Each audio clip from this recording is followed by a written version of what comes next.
नमस्कार सभी को और बच्चों को बहुत सारा स्नेह। अभी तक हम क्लास 11th सेट्स के 2 चैप्टर पढ़ चुके हैं। आई मीन 2 एक्सरसाइज, पहले चैप्टर की 2 एक्सरसाइज पढ़ चुके हैं और आज हमारा है तीसरी एक्सरसाइज। उससे पहले हमें समझना पड़ेगा सबसेट को, यानी उप समुच्चय को। अब उप समुच्चय क्या होता है, यहाँ से शुरू करते हैं।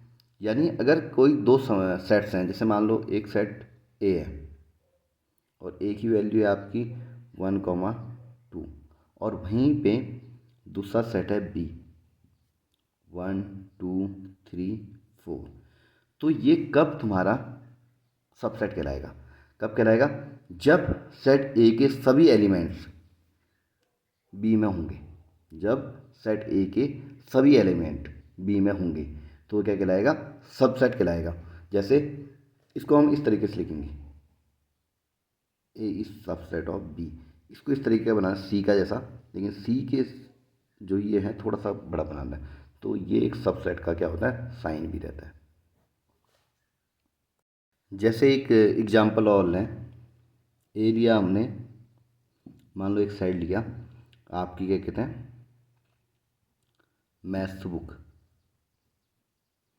और बी हमने लिया ऑल बुक्स।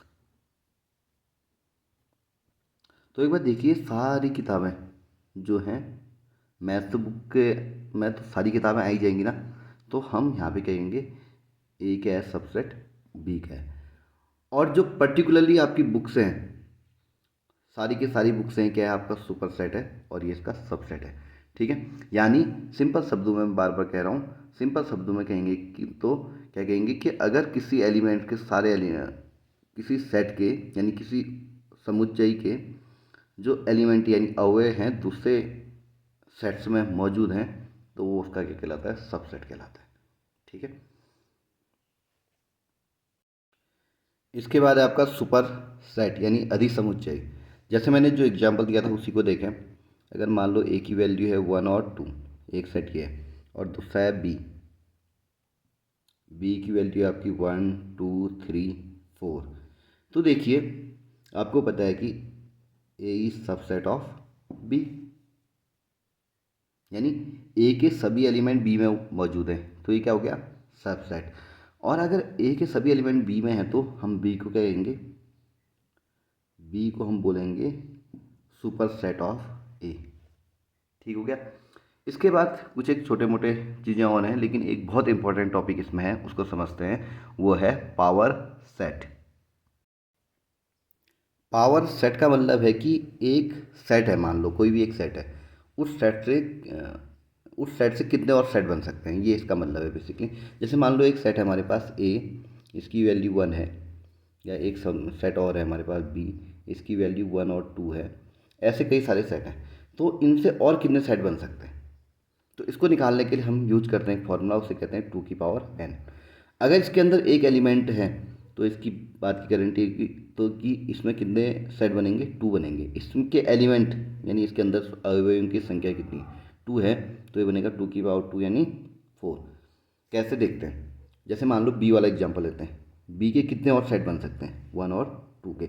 देखिए, एक सेट तो तुम्हारा नॉर्मली 5 हुआ ही, ठीक है, दूसरा 1 बन सकता है, अगला 2 बन सकता है, और अगला 1 और 2 बन सकता है।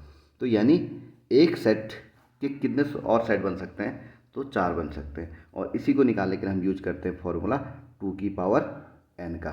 जैसे हमारे पास 3 सेट हैं, तो कितना बन जाएगा, 2 की पावर 3 यानी 8। 4 एलिमेंट हैं इस किसी में, तो क्या क्या बन जाएगा, 2 की पावर 4 यानी 16। इस तरीके से ध्यान रखेंगे। अब बात करते हैं यूनिवर्सल सेट के, यानी सार्वत्रिक समुच्चय। यूनिवर्सल सेट का मतलब क्या है, ऐसा सेट जिसके अंदर सभी सेट मौजूद हों। ऐसा सेट जिसके अंदर सभी सेट मौजूद हों। जैसे मैंने कई सारे एग्जांपल दिए। जैसे मैंने बोला और नंबरों की संख्या क्या हुई आपकी, जैसे 1 3 5 7 9 सो ऑन। वैसे मैंने इवन नंबरों की संख्या बोली 2 4 6 8, इस तरीके से। वैसे मैंने बोला 3 से डिविजिबल संख्याएं क्या हैं, 3 6 9 12। ऐसे कई सारे एग्जाम्पल दिए। तो इनका एक यूनिवर्सल सेट होगा, यानी जिसमें ये सारे सेट समा जाए वो हमारा यूनिवर्सल सेट कहलाएगा। तो इस एग्जांपल की बात करूँ तो इस एग्जांपल में यूनिवर्सल सेट क्या हो सकता है आपका, जैसे मैंने बोला एक सेट है जिसमें क्या है ऑल नेचुरल नंबर्स, यानी 1 से लेके 2 से लेके 3 4 5 6 से लेके इनफाइनाइट नंबर, यानी नेचुरल नंबर हैं तो सारे के सारे नंबर इसके अंदर समा जाएंगे। तो ये क्या कहलाएगा आपका सेट, ये क्या कहलाएगा, यूनिवर्सल सेट कहलाएगा। और भी बहुत सारे एग्जांपल हम कह सकते हैं, जैसे मैंने अभी दे रखा था कुछ समय पहले कि बुक्स, अगर आपकी हिंदी की बुक्स हो, इंग्लिश की हो, फिजिक्स की हो, कोई भी बुक्स हो, वो बुक्स किसके अंदर आएंगी, ऑल बुक्स के अंदर आएंगी जो एग्जिस्टेंस में है। तो वो क्या कहलाएगा, ऑल बुक्स वाला सेट क्या कहलाएगा, आपका यूनिवर्सल सेट कहलाएगा। जैसे कि और एग्जांपल दे दूं, मैंने जानवरों की बात करी, कोई जानवर, मैंने कहा घर के पालतू जानवर, कोई जानवर हैं जो जंगली जानवर हैं, कोई जानवर हैं जो बिल्कुल 4 पैर में चलने वाले हैं, कोई 2 पैर में चलने वाले हैं, कोई चिड़िया हैं, ये सब क्या है, सेट हैं। लेकिन एक सेट मैंने बना लिया इसका, जो मैंने कहा कि जंगल के जानवर की संख्या, तो जितने जानवर अलग अलग वैरायटी हैं सब जंगली जानवर के अंदर आ जाएंगे, या जानवरों की संख्या बोल दिया तो वो जानवरों की संख्या क्या कहलाएगी, आपकी यूनिवर्सल सेट कहलाएगी। तो आज एक बार फिर से मैं हल्का सा रिवाइज कराता हूँ तुम्हें। अभी तक हमने पढ़ रखा है सबसेट, उप समुच्चय, यानी किसी भी सेट के सभी एलिमेंट अगर दूसरे सेट में मौजूद होते हैं तो उसे हम सबसेट यानी उप समुच्चय कहते हैं। जैसे ए की वैल्यू ये है, बी की ये है, तो ए के सभी एलिमेंट बी में मौजूद हैं तो ए इसका सबसेट कहलाएगा। मैंने सबसेट को डिनोट करने का तरीका आपको बता रखा था, इस तरीके से डिनोट किया जाता है, ठीक है। उसके बाद मैंने आपको बताया सुपर सेट, यानी अगर ए बी का सबसेट है तो ऑब्वियसली बात है बी ए का क्या कहलाएगा, सुपर सेट यानी अधिसमुच्चय कहलाएगा।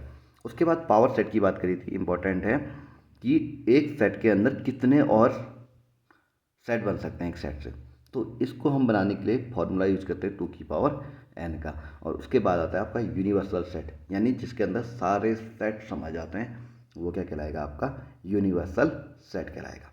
आज के लिए इतना ही, कल को हम एक्सरसाइज शुरू करेंगे, बने रहिए। अब तो जुड़िए साथ में, आप देख ही रहे मैं पढ़ा ही रहा हूँ पूरा, और अपना फीडबैक अवश्य दीजिए क्योंकि आपका फीडबैक बहुत ज़्यादा ज़रूरी है। फीडबैक देते रहिए, कुछ कमी है तो वो भी बताइए। कल संडे का दिन था, कल मैंने वीडियो नहीं बनाई थी क्योंकि कोई क्वेश्चंस भी नहीं थे और कुछ बताने को था भी नहीं। अगर कुछ बताने को होगा, कोई सवाल होंगे, कोई क्वेरी होंगे तो मैं आपको संडे को लाइव आकर या नॉर्मली कैसे भी आपको बता सकता हूँ। तो आप बने रहिए और कोई भी डाउट हो आप पूछिए। और अब तो मुझे लगता है कि आपको जुड़ भी जाना चाहिए पढ़ने के लिए। तो आज के लिए इतना ही। Thank you so much.